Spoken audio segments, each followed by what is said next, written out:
welcome to another vlog. I just put out, see, I cannot talk. I just put on some hiking attire because I have 4 hours left in Tower of Dawn. I'm reading the Throne of Glass series, so there probably will be spoilers because I may talk about it, but I don't just want to sit and read. I want to go for a walk and listen to the audiobook and be in the forest while I'm reading about all the spiders and pending war coming on to get in the mood. And I just really want to move my body, so I'm going to go for a little hike and do this, and then hopefully I can get through a decent chunk of the book, and then I'll probably go for breakfast after as a reward and do some marketing work I have to do for my job. And yeah, so let's go. Ruled by 3 kings, masters of shadow, and no dark song in the world. Such wondrous things she could do with her power. But she only...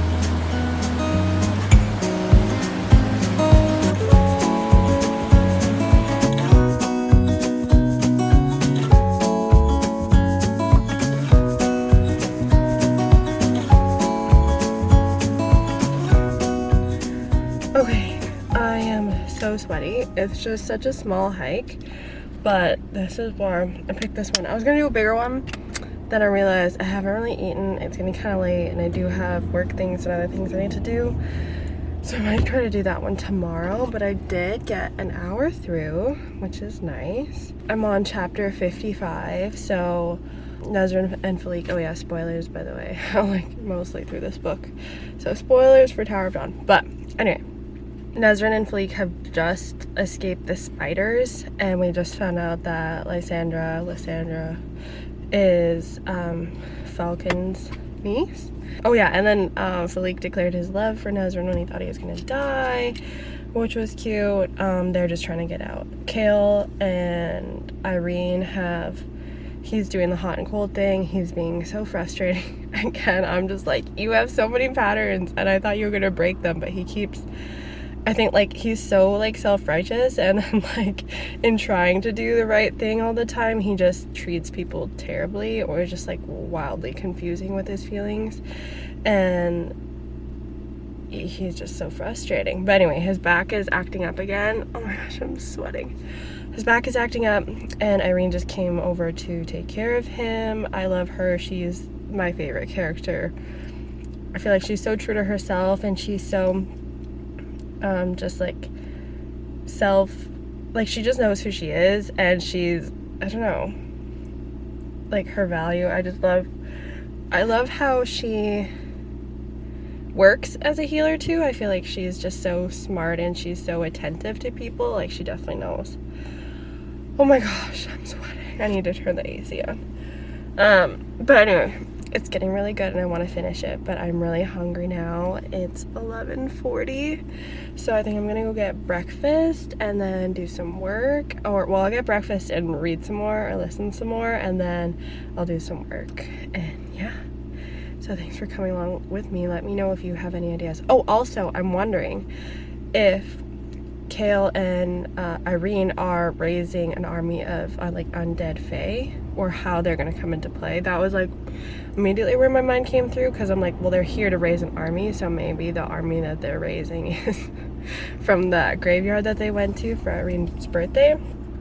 So I don't know, but I'm really curious about that. And I find myself actually so invested in this timeline. I was considering doing the tandem read for Tower of Dawn and what was it, Empire of Storms, the previous one, and I'm actually really glad I didn't. I'm enjoying like reading it in the order that SJM wrote it, other than I did read the prequel, I think third, which I'm actually glad that I did. Like, now that all these things are like interweaving, I actually am really glad that I read that early instead of leaving it to last. But other than that, I'm just enjoying the series, and I can't wait to keep reading. So that's the update.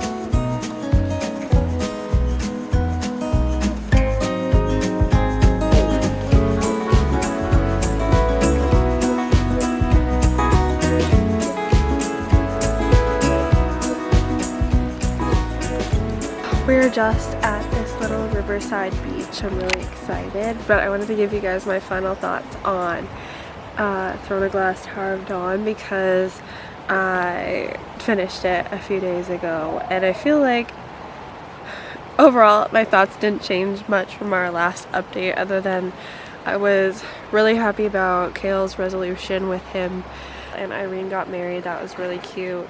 Crazy of her to bond herself to him.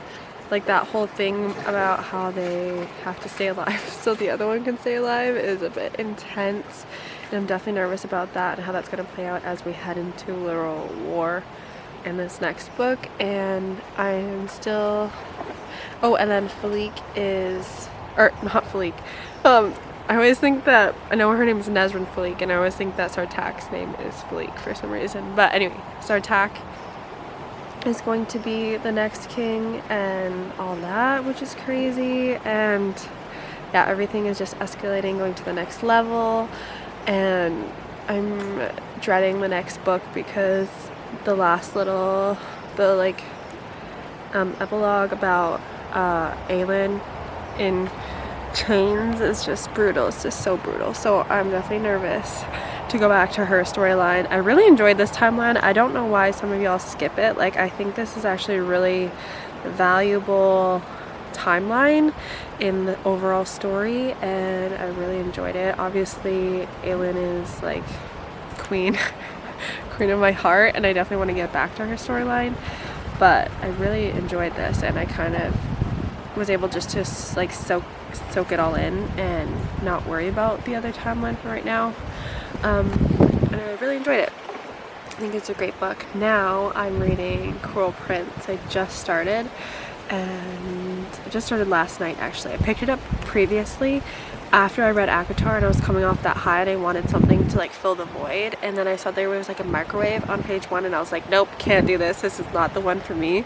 And it just felt a little bit more juvenile and everything, which is totally fine, but I just wasn't in the headspace. Now I'm going to give it a go again and see if I'm in the headspace now that I've kind of come down off of that. And I'm also reading like Throne of Glass, so that's giving me kind of like my top tier read, and then I'm okay if I have like all these sub reads that aren't quite hitting the mark the same way, because I feel like all books don't have to be like the epitome, like the best writing, the best characters, like for them to have value or to be good stories or to just like be great time, what is that called? What are they called when you just spend time? Pastime. Like to be good pastime novels. And so I'm going to read that. That'll be my fun little beach read today. And we're just going to be here soaking in the sun, having a cute little adventure.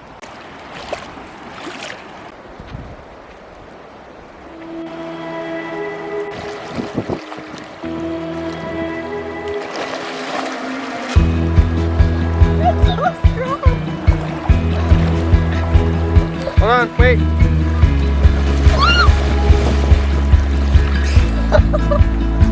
Oh my gosh, it's so fast. Bye.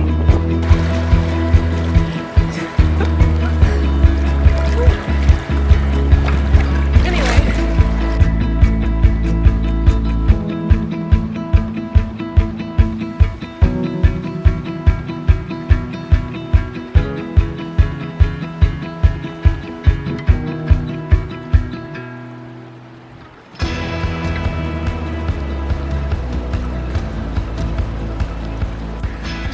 raining and it's like, I love it when it's summer and it's raining and like, it just feels so amazing. I can't explain it. It's just beautiful. We've just been like going up and down this rapid, riding it down, just being kids, getting bruised and beaten up by the rocks, but having a really wonderful time.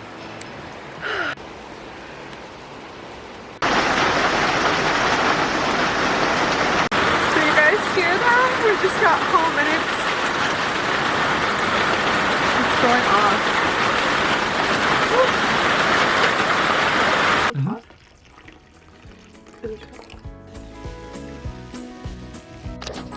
Luckily we had leftover potato salad and we were able to turn on our propane burner so we could make some chicken and have dinner even though the power's out. This guy came to visit because he's scared of thunder.